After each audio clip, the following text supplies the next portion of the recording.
Hi everyone, कैसे हो आप सभी लोग। आई होप आप लोग अच्छे होंगे। मैं हूं राहुल जेसवाल एंड स्वागत करता हूं आप सभी का एक बार फिर हमारे यूट्यूब चैनल जेआर ट्यूटोरियल्स में। फ्रेंड्स, आप जानते होंगे कि आपके लिए बहुत ज्यादा मेहनत हमारे इस चैनल जेआर ट्यूटोरियल्स के ऊपर किया जा रहा है, जिसमें हर बच्चे के लिए, हर स्टैंडर्ड के स्टूडेंट्स के लिए कुछ ना कुछ इंपॉर्टेंट चीजें दी जा रही है। जैसे कि आप जानते हो दोस्तों, एंड गेम सीरीज तो हमारा चल ही रहा है, उसके साथ में हमने एलएमआर सीरीज की शुरुआत कर दी है। 7th 8th 9th वालों, आप लोग के लिए पूरा सिलेबस हमने कंप्लीट करा दिया, डिक्लेयर कर दिया है और आपको ये चीज बता दिया कि आप लोग को अपनी पढ़ाई कंप्लीट कर लेनी है, सिलेबस को डीपली स्टडी कर लेना है ताकि हम लोग आपके लिए फटाफट से रिवीजन की शुरुआत करें। तो एक इंपॉर्टेंट मैसेज एक वीडियो के थ्रू ऑलरेडी मैंने बाकी लोग को बता दिया था। 10th के स्टूडेंट्स, आप लोग के लिए इंग्लिश ग्रामर रिवीजन सीरीज है, बाकी स्टूडेंट्स के लिए भी उतना ही इंपॉर्टेंट है। तो आज अगेन मैं लेकर आया हूं इंग्लिश ग्रामर का रिवीजन सीरीज, जिसमें आज हम लोग बात करेंगे स्पीच राइटिंग के बारे में। क्या है ये स्पीच राइटिंग? जैसे कि आप जानते हो दोस्तों, स्पीच राइटिंग ये जो टॉपिक है जनरली आपके एग्जाम में, खासकर बोर्ड एग्जाम 10th स्टैंडर्ड की बात करो तो आपको ये 5 मार्क्स के लिए आता है। और बाकी जो स्टूडेंट है 8th एंड 9th, उनके इंग्लिश सब्जेक्ट में भी जो राइटिंग स्किल का पार्ट होता है उसमें स्पीच राइटिंग जरूर से आता है। तो अगर आपको 5 में से 5 मार्क्स स्पीच राइटिंग में चाहिए तो आपको क्या चीज को फॉलो करना है, ये सभी इंपॉर्टेंट चीजें आज आपको इस वीडियो के थ्रू मिलेगा। तो ये वीडियो को एंड तक देख लेना। और जैसा कि आप जानते हैं कि हम कंटिन्यूअसली रोज आपके लिए इंग्लिश ग्रामर का रिवीजन सीरीज ला रहे हैं, तो आज हमारा लेक्चर नंबर 5 यानी 5वां लगातार दिन जिसमें हम आपको इंग्लिश ग्रामर का रिवीजन सीरीज दे रहे हैं। ठीक है, तो चलो सबसे पहली बात यहाँ पे मैं एंड गेम सीरीज की कर लेता हूँ। थोड़ा सा यहाँ पे अगेन वापस बताना चाहूंगा कि आप जानते हो कि हमने एंड गेम सीरीज में आपके लिए 1 शॉट वीडियोस कंप्लीट कर दिए हैं। मैथमेटिक्स कंप्लीट हो चुका है, साइंस का कंटिन्यूअसली आ रहा है, ऑलमोस्ट 60-70% हो चुका है। ठीक है, इसके अलावा बात करें इंपॉर्टेंट पीडीएफ हमने मार्क्स डिस्ट्रीब्यूशन के, इंपॉर्टेंट क्वेश्चंस के, ये सभी चीज और इंग्लिश ग्रामर के रिवीजन सीरीज, ये सब एंड गेम सीरीज का एक हिस्सा है जो कि कंटिन्यूअसली आपको मिल रहा होगा। और एक चीज आपको बता दूं दोस्तों कि हमारा एक नया सीरीज जो हमने लॉन्च किया हुआ है स्पेशली फॉर मैथ्स, अभी फिलहाल में दोस्तों रोज मॉर्निंग में आपको हमारा एलएमआर यानी लास्ट मोमेंट रिवीजन का वीडियो देखने मिल रहा होगा। हम लोग प्रीमियर करते हैं उस वीडियो को, 1-1 घंटे का वीडियो, जिसमें एक चैप्टर 1 घंटे में आपका कंप्लीट हो जाएगा। और सिर्फ उतना भी देख के चले जाओगे तो हर बच्चा 70-80% मार्क्स ला सकता है, इतना मैं गारंटी के साथ बोल सकता हूं। तो ये हमारा एलएमआर सीरीज जरूर से चेक कर लेना हमारे वीडियो सेक्शन में जाके स्क्रॉल करके।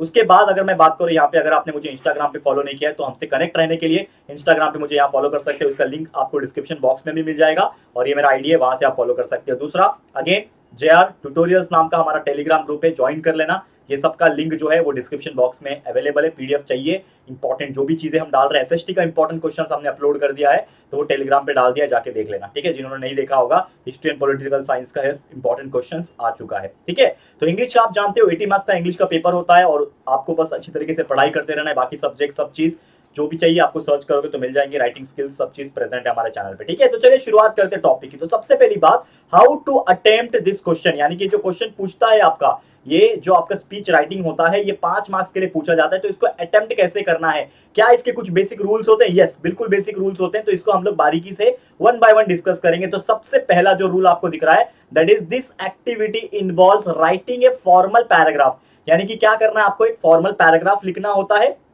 या फिर पैराग्राफ्स, यानी कि एक पैराग्राफ या फिर मोर देन 1 पैराग्राफ लिखना होता है, जो भी आपको टॉपिक गिवन दिया होता है स्पीच लिखने के लिए। एक एग्जांपल भी कराऊंगा कि किस प्रकार लिखा हुआ है। ठीक है ना, वाटर कंजर्वेशन के ऊपर एक इंपॉर्टेंट टॉपिक लेकर आया हूं, वो भी आपको मैं बताऊंगा कि इस प्रकार वहां पे लिखा हुआ है। नेक्स्ट अगर मैं बात करूं यहाँ पे, अगर मैं बात करूं कि जो ऑब्जेक्टिव है ये स्पीच का, क्योंकि हमें जो स्पीच लिखने बोला जाता है ये इसलिए लिखने बोला जाता है, इसका मेन मकसद ये है is to express and convey your opinion, यानी आप क्या सोचते हो। ठीक है ना, आप एज ए स्टूडेंट, जैसे कि आपको एक क्वेश्चन बोल दिया कि write an speech on the water conservation, water crisis के ऊपर आपको एक स्पीच लिखना है, तो आप उसको कैसे देखते हो, आप उसको कैसे एक्सप्रेस कर सकते हो, आपका ओपिनियन क्या है, व्यूज क्या है, आपके पास क्या नॉलेज है उस तरीके को लेके, या फिर आपके पास क्या उसका थॉट है एज ए ऑडियंस, तो ये आप बता सकते हो अपने व्यूअर्स को, अपने ऑडियंस को बता सकते हो। तो कैसे आप बताओगे, ये सभी चीज आपको अपने स्पीच के थ्रू लिखना है। और it also help to enhance one oratory skills, यानी कि ये आपका ओरेटरी स्किल्स जो होता है, यानी कि बोलने का जो स्किल होता है, तो ये आपको एनहांस करता है, बूस्ट करता है। क्योंकि कल को जाके शायद आप में से कई सारे लोग बड़े बड़े नेता बनोगे,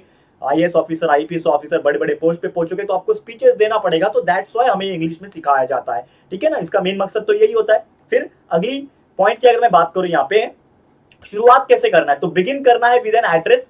ठीक है, एक ऑडियंस को एड्रेस करना है, मतलब अपना एड्रेस नहीं, लेटर नहीं लिख रहे हो कि आप अपना एड्रेस लिखोगे। ठीक है ना, आपको अपना ऑडियंस को एड्रेस करना है, मतलब hey good morning, how are you all, तो इसको हम लोग ग्रीटिंग बोलते हैं, एड्रेस करना बोलते हैं। जैसे such as ladies and gentleman, ऐसा बोलते हैं ना सब लोग, तो लेडीज एंड जेंटलमैन हो गया। फिर टीचर्स को अगर बोलना है तो माय डियर टीचर्स हो गया, my dear teacher friends, respected principal, तो इसको हम लोग क्या बोलते हैं, beloved teachers, my dear friend, तो ये सब चीज को कहा जाता है एड्रेस करना, यानी ग्रीटिंग देना। तो सबसे पहले आपको एड्रेस करना होता है, ग्रीटिंग देना होता है, यानी कि जो एड्रेस होता है ना, ये अप्रोप्रिएट होना चाहिए ऑडियंस को। यानी कि अगर आप टीचर्स को दे रहे हो तो ऐसा नहीं बोलोगे ना माय डियर टीचर्स, तो ऐसा तो बोलोगे नहीं, वो गलत हो जाएगा। फ्रेंड्स को बोल रहे हो तो माय डियर फ्रेंड्स चलेगा, टीचर्स बोल रहे हो, प्रिंसिपल बोल रहे हो तो रिस्पेक्टेड आ जाएगा, ठीक है ना। तो ये सब चीज आपको समझना है। बड़े लेवल पे हो, आपके सामने ऑडियंस बैठी है, तो लेडीज एंड जेंटलमैन, इस प्रकार के आपको क्या करना है, आपका स्पीच की शुरुआत करनी है, ठीक है, समझ में आ गया। नेक्स्ट अगर बात करूं, आपका जो स्टेटमेंट होगा, your statement must be directly address to the audience, यानी कि आपका जो भी स्टेटमेंट होगा, जो एड्रेस आप करोगे, ये प्रॉपर तरीके से ऑडियंस तक पहुंचना चाहिए। क्योंकि अगर आप एक स्पीच दे रहे हो, जैसे कि मैं अभी एक यूट्यूबर हूं, तो मैं भी एक तरीके से आपको क्या दे रहा हूं, स्पीच दे रहा हूं, लेक्चर दे रहा हूं। तो अगर मेरी बात आप तक समझ में ही नहीं आ रही है इस प्रकार से, तो मेरा लेक्चर देके या फिर स्पीच देके फायदा क्या है। तो मेरे को इस प्रकार से आपको बताना है कि आपका जो भी मेरे मुंह से निकला हुआ एक एक वर्ड है, ये आपके कानों तक पड़े और आपको ये चीज समझ में आए कि मैं क्या बताने की कोशिश कर रहा हूं। सेम उसी प्रकार आपको यहाँ पे अपना जो स्टेटमेंट है, ये डायरेक्टली अपने ऑडियंस तक पहुंचाना है। और उसके अंदर बहुत सारे रेटोरिकल क्वेश्चंस भी हो सकते हैं। What do you mean by rhetorical questions? Interrogative, यानी कि अगर आपको पूछना है कैसे हो आप लोग, जैसे मेरा आपने इंट्रोडक्शन सुना होगा, हाय एवरीवन, कैसे हो आप लोग, तो मैं आपको क्वेश्चन पूछता हूं कि आप लोग कैसे हो, अच्छे हो कि नहीं, और मैं बोलता हूं आपको आई होप आप लोग अच्छे होंगे। मैं हूं राहुल जायसवाल एंड स्वागत करता हूं आप सभी का यूट्यूब चैनल जेआर ट्यूटोरियल्स पे। समझ में आया? तो उस प्रकार से रेटोरिकल क्वेश्चन यानी इंटरोगेटिव क्वेश्चंस आप पूछ सकते हो। जो लैंग्वेज होगा वो फॉर्मल होना चाहिए, यानी कि आप कोई फ्रेंड और अपने दोस्तों से गली मोहल्ले में बात नहीं कर रहे हो, आप एक स्पीच दे रहे हो, तो उसका लैंग्वेज प्रॉपर फर्म होना चाहिए, एक फॉर्मल होना चाहिए। और जो टोन होगा आपका, जो बात करने का तरीका होगा, वो पूरा टोन सीरीज होना चाहिए, यानी प्रॉपर टोनिंग होना चाहिए। जैसे मैं आपके लिए बात करता हूँ, वीडियोस बनाता हूँ, प्रॉपर टोनिंग होता है मेरी वर्ड्स में, वैसे आपके इसमें भी होना चाहिए, ठीक है, समझ में आ गया। अब नेक्स्ट अगर मैं बात करूं यहाँ पे, अगेन अगला जो पॉइंट यहाँ पे आ जाएगा, जो कि है दोस्तों, यू विल बी गिवन, क्या आपको दिया जा रहा है, you will be given points, question, new items etcetera as guidelines. क्योंकि देखो स्पीच जो होता है ना, कभी कभी स्पीचेस में अगर आपको कुछ भी बोलना है तो आपको पॉइंट्स दिया जाता है कि किस मुद्दे के ऊपर आपको बात करना है, कुछ क्वेश्चंस दिए जाएंगे, किस क्वेश्चंस को आपको रेज करना है, क्या नए नए आइटम्स है उसके बारे में क्वेश्चंस पूछना है। तो ये सब तौर पे गाइडलाइंस आपको दी जाती है और उसको आप यूज कर सकते हो एज ए फ्रेम तैयार करने के लिए। जो भी आप सेंटेंस बोलना चाहते हो, वो सेंटेंस अपने स्पीच में बोलने के लिए आप उसको यूज कर सकते हो, ठीक है। नेक्स्ट अगर और मैं इसमें हम लोग क्या लिख सकते हैं, तो आपको बात करूं, जैसे हम लोग स्पीच हो गया, जैसे मैं भी हमारा लेक्चर को खत्म करता हूं, तो मैं क्या बोलता हूं कि यस आई होप आपको हमारा वीडियो पसंद आया होगा, और अगर आपको वीडियो पसंद आया होगा तो प्लीज वीडियो को लाइक कर देना, शेयर कर देना, चैनल को सब्सक्राइब कर देना, and thank you so much for watching this video. ऐसा मैं बोलता हूं, करेक्ट है। तो मतलब मैं क्या बोल रहा हूं, मैं एक एप्रिसिएशन दे रहा हूं, मैं एक सैल्यूटेशन दे रहा हूं। तो आपको कभी भी कोई चीज एंड करना होता है तो आपको क्या करना पड़ता है, सैल्यूटेशन देना पड़ता है। सैल्यूटेशन मतलब सैल्यूट बोलते हैं ना हम लोग, उस प्रकार से सैल्यूटेशन होता है। जैसे कि जय हिंद लोग यूज करते हैं, बहुत सारे लोग जय हिंद, ठीक है ना, यूज करते हैं। हिंदुस्तानी भाव जय हिंद यूज करता है। थैंक यू, जैसे मैं आपके लिए थैंक यू यूज करता हूँ, ठीक है। सुटेबल टू द ओकेजन, जो हो जहां पे सुटेबल होगा, ठीक है ना। जैसे कि कुछ लोग देशभक्त होते हैं, आर्मी टाइप, आर्मी में जाना होता है, तो हमेशा वो जय हिंद बोल सकते हैं, ठीक है ना। हमारा यहाँ पे फॉर्मल होता है, that's we are teaching you, that's why मैं नॉर्मल यूज करता हूँ thank you so much for watching our video. मैं हमेशा बोलता हूँ और आज भी बोल रहा हूँ, थैंक यू सो मच कि आप हमारी ये वीडियो को देख रहे हो अभी, ठीक है ना। तो ये बोलना बहुत जरूरी है। And to the nature of speech, आपका जो स्पीच होगा वो भड़काऊ नहीं होना चाहिए, एकदम प्रॉपर तरीके से, फ्लुएंट तरीके से, एकदम पोलाइटली आपको स्पीच देना है, ताकि सामने वाले को एंटरटेनमेंट भी हो, कुछ अच्छा भी लगे सुनने में, और आपको वो अच्छा इंसान भी समझे, ठीक है। अब ये तो आपको समझ में आ गया कि बहुत सारे पॉइंट्स को आपको ध्यान में रखने की जरूरत है स्पीच के तौर पे। लेकिन इसका मार्किंग स्कीम क्या है, यानी कि जो स्पीच आप लिखते हो, जैसे मैंने बोला कि ये टोटल 5 मार्क्स का आपके एग्जाम में पूछता है, तो आपको 5 मार्क्स किस बेसिस पे दिया जाता है, तो यहां पे हम बात करेंगे मार्किंग स्कीम। तो सबसे पहले एप्रोप्रिएट बिगिनिंग, यानी कि अगर आप प्रॉपर शुरुआत करते हो और कंक्लूड करते हो, यानी खत्म करते हो, तो शुरुआत करना और खत्म करना, ये दोनों को अगर देखा जाएगा तो 1 मार्क्स दिया जाएगा। यानी जो पेपर चेक करने वाला है वो आपका देखेगा कि आपने प्रॉपर की शुरुआत की है कि प्रॉपर खत्म की है कि नहीं, वो पूरा प्रॉपर तरीके से वो देखेगा, तब जाके आपको वो क्या करेगा, 1 मार्क्स देगा। उसके बाद body use of given points, यानी कि जो बॉडी आपने लिखा है, जो मेन पैराग्राफ आपने लिखा है, क्या आपने जो पॉइंट्स दिया गया था उसके अकॉर्डिंग लिखा है, क्या आपने कुछ एडिशनल पॉइंट्स अपना तैयार किया है कि नहीं, और प्रॉपर तरीके से यूज ऑफ लैंग्वेज किया है कि नहीं, लैंग्वेज अच्छा यूज किया है कि नहीं, टूटा फूटा तो नहीं लिखा है ना, प्रॉपर तरीके से फॉर्मल इंग्लिश लिखा है कि नहीं लिखा है, वो सब अगर आपका बराबर रहेगा तो आपको 2 मार्क्स यहाँ पे मिल जाएंगे, ठीक है। उसके बाद एप्रोप्रिएट सीक्वेंस, क्योंकि अगर सीक्वेंस नहीं पढ़ाऊंगा, जैसे मैंने आपको डायरेक्टली आपको पैराग्राफ सिखा दिया होता कि पैराग्राफ में कैसे आपको लिखना है, और आपको मैंने रूल्स एंड रेगुलेशन नहीं पढ़ाए होते, मार्किंग स्कीम नहीं पढ़ाए होते, तो इसका सीक्वेंस बिगड़ जाता। तो उसका मतलब क्या हो जाता, आपको समझ में आता क्या दोस्तों, नहीं समझ में आता। इसीलिए हम शुरुआत बेसिक नॉलेज से करते हैं कि आपको मैं पहले बताऊं कि स्पीच राइटिंग होता क्या है, रूल्स एंड रेगुलेशन क्या होते हैं। अभी मैं मार्किंग स्कीम पढ़ा रहा हूं, उसके बाद जाके मैं एग्जांपल लूंगा और पैराग्राफ आपको पढ़ाऊंगा, तब समझेगा ना। तो उसी प्रकार ये सब चीजें होती है। तो एप्रोप्रिएट सीक्वेंस होना और लैंग्वेज का फ्लो होना, फ्लुएंसी जो हम बोल रहे हैं यहाँ पे कितना फ्लुएंट है, कितना फ्लुएंसी के साथ लिखा गया है, अगर ये सब चीज आपका बराबर है तो आपको यहाँ पे 1 मार्क्स मिल जाएंगे। ठीक है। And last but not the list, अगर आपने अप्रोप्रिएट ग्रामेटिकल स्ट्रक्चर किया, क्योंकि बहुत सारे लोग इंग्लिश लिखते हैं, कई सारे लोग का इंग्लिश अच्छा होता है लेकिन ग्रामेटिकल मिस्टेक्स बहुत सारे करते हैं। ठीक है ना, कैन, कुड कहाँ पे यूज करना है, शुड यहाँ पे यूज करना है, वुड यहाँ पे, विल यहाँ पे, वी, शी, ये सब जो भी चीजें वर्ड्स होते हैं वो प्रॉपर तरीके से यूज करना आना चाहिए। If you are using your grammar at a proper time और प्रॉपर टाइमिंग है आपका, ग्रामेटिकल स्ट्रक्चर आपका अच्छा है, तो जरूर से आपको 1 मार्क्स और मिल जाएंगे। तो कुल मिलाओगे यहाँ पे तो टोटल 5 में से 5 आप यहाँ पे स्कोर कर सकते हैं। लोग करते भी है, लगभग 4.5 तक के मार्क्स आराम से स्कोर कर लेते हैं और यहाँ पे आपको बहुत ज्यादा बेनिफिशियल भी हो पाता है। ठीक है, क्लियर है, समझ में आ गया। तो ये था कुछ basic rules and regulation and साथ में marking scheme of the writing skill. अब आ जाता है मेन टॉपिक पे, यानी कि अब आपको मैं एक एग्जांपल जो मैं लेकर आया हूं उसको मैं पूरा एक्सप्लेन करूंगा कि किस प्रकार से लिखा जाता है। तो समझ लो, हमारे पास एक एग्जांपल दिया हुआ है। क्या दिया हुआ है यहाँ पे देखो, अगर ध्यान से आप देखोगे टॉप के ऊपर, दैट इज क्वेश्चन हमें पूछा हुआ है, prepare a speech on the conservation of water, one of the most beautiful topic. जैसा आप जानते हो कंजर्वेशन ऑफ वाटर एक बहुत बेहतरीन टॉपिक होता है, क्योंकि पानी की कमी हमारे पूरे कंट्री में हो गई है, पूरे वर्ल्ड में हो गई है, सिर्फ इंडिया में नहीं पूरे वर्ल्ड में पानी की कमी हो रही है। तो इसको हमें क्या करना है, बचाना है, that is conservation of water करना है हमें।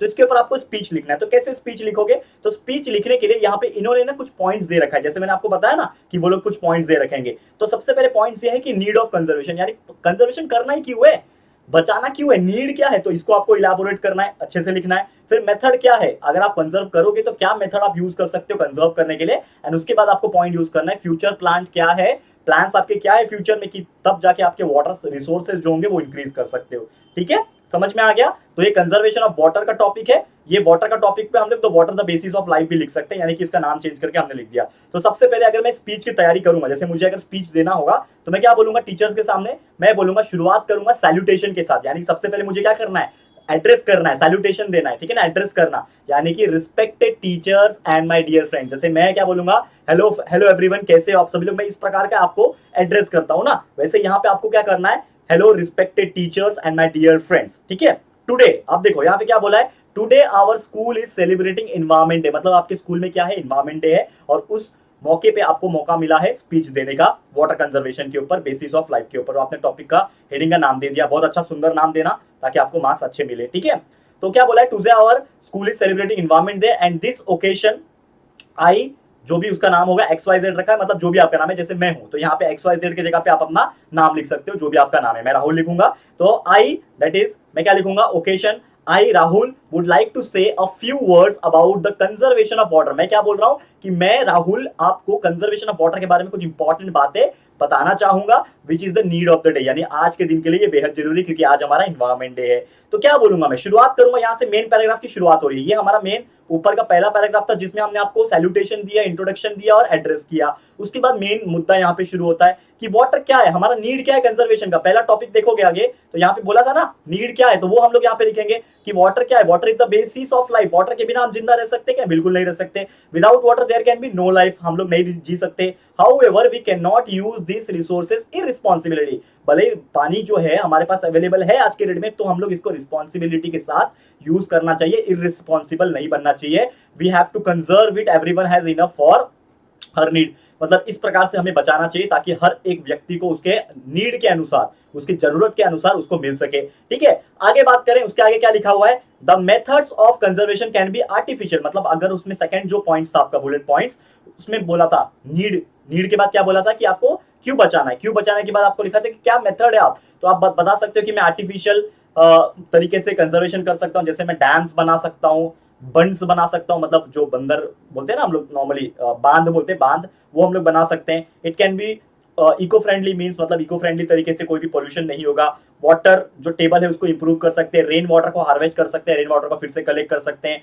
ट्रीज जो होता है ना वो रेन क्लाउड्स को अट्रैक्ट करता है, तो हम लोग पेड़ उगा सकते हैं ताकि ज्यादा से ज्यादा पानी होल्ड किया जा सके। ठीक है ना, मोर ट्रीज प्लांट कर सकते हैं, ज्यादा से ज्यादा पेड़ उगा सकते हैं, specially on the banks of river, जहाँ पे नदी होती है वहां पे उगा सकते हैं, एंड लेक्स के किनारे, माउंटेन्स के आसपास, पहाड़ों पे।